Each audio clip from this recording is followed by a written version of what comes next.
I know Dave Buick. I've known him for a long time, and so he was friends with him, or he knew him. And I asked him, "Do you know this guy? Who's He said, "Yeah, his name's Jack." I said, "Well, introduce me, because I gotta talk to this guy. I gotta get to know this guy."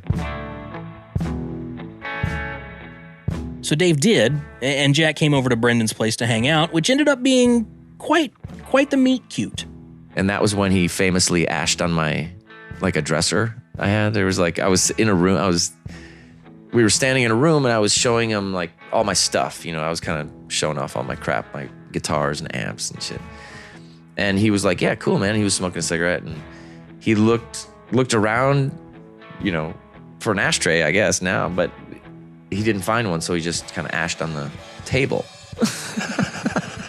I was just like shocked, and I think he maybe wiped it off or something. Like, he noticed my my horror.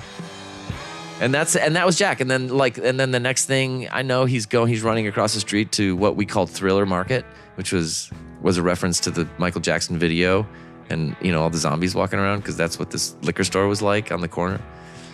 You didn't go in there for any reason. You definitely didn't go in there to get food or pizza. They sold pizza, I guess. And so that's the other thing I remember about him. He ran across the street. He's like, "Dude, I'm hungry.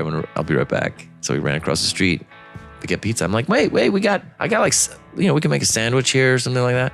But he wanted pizza. Now I think back, and I think he was like, I was probably eating like sandwich with like lettuce on it or something.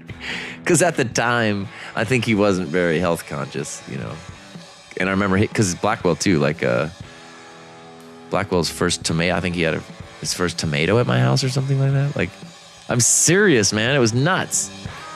He was like a half-grown man. I was like, what? Really? Those guys, yeah, they had like terrible diets, I always thought, the Garage Rockers.